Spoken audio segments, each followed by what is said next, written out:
Crack a cold one. Hey everybody, this is Flint from Flint and Steel Survival, and I'm bringing you a update video on a project I promised a fellow YouTuber out there for Jason McDaniel, who challenged me to do the, I'm pretty sure it was feather stick. Yeah, I'm sure it was, because I got challenged at both challenges. I couldn't remember which was his and which was, pretty sure Trevor Fillmore did the Maya Dust. So, I'm guaranteeing that Jason McDaniels was the feather sticks. Now I remember him feathering a stick. Anyway, he watched my series of knife collection videos, and in it I told him he should make one of his own because he was talking about his electrician's knife.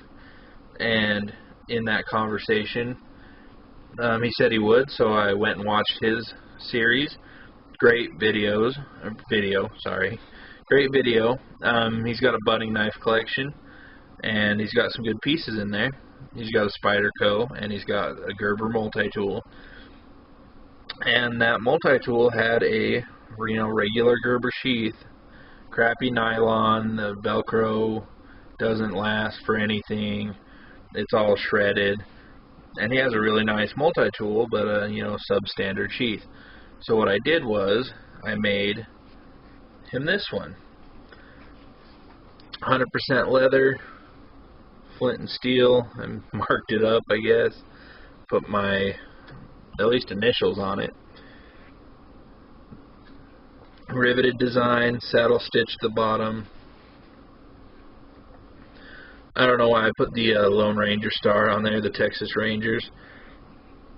I just felt like it, so you're getting a added little bonus thing there, Jason. And some gorgeous saddle Chicago screws on there. I wish it would focus. These are flower patterned.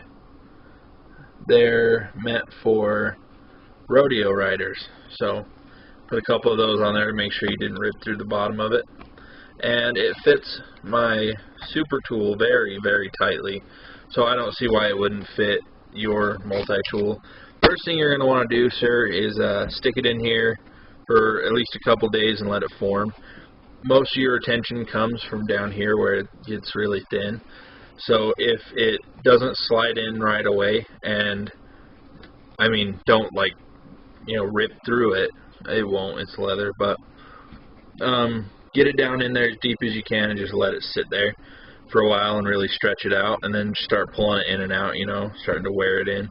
But as you use it, as you wear it, it'll definitely get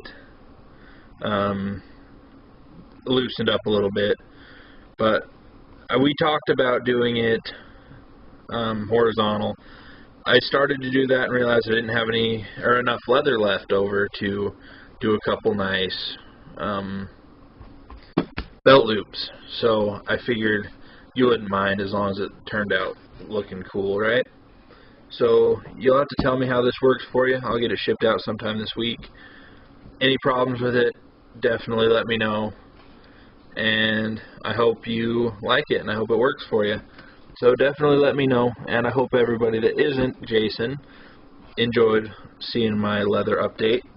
While I'm on here, might as well throw this in. I showed this on a live chat, but not everybody gets to see those all the time, right?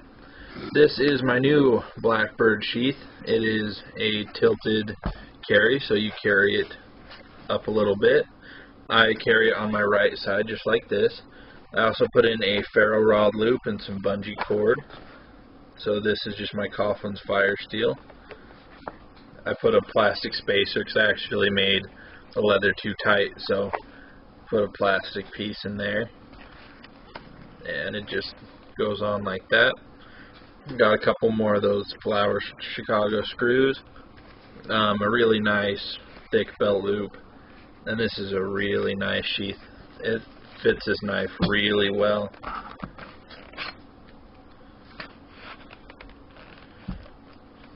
Some saddle stitching up the top. Use brown on that. Keep it more dark. Yeah, other than that, I really can't complain about this knife. I've used it and abused it a little bit, and it keeps kicking. and I absolutely love this sheath I made for it. As you guys have seen, here was my first attempt at a Scout sheath, which is pretty cool, I'm not going to lie, I like them both, but for just out carrying it around, chances are fairly good I'm going to be carrying it. Man, I can't get it buttoned. Probably help if I lined up the button, sorry about that. So, it fits in there, I mean, it's really loose, and this was my first attempt at leather, so I've come a long way in a couple steps, right?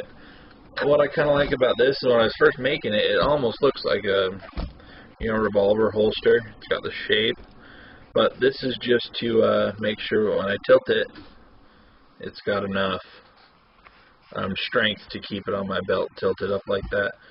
So basically this is what you would see on my right side. It would be at this angle. Then if I need to grab my fire rod or if I grab my knife, I've been drawing it like this and then flipping it in my hand.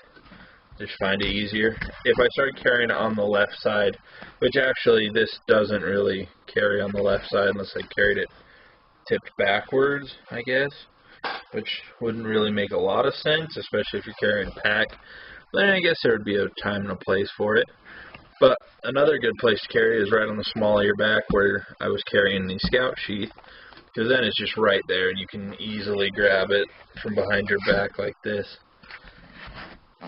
So yeah, those have been my leather projects lately, and I will show you my super tool in this on the belt, just to give you an idea what it's going to look like on your belt, Jason. And I try not to keep my multi-tool in there very long because I want it to fit yours, not mine. So thanks everybody for watching. Have a great day.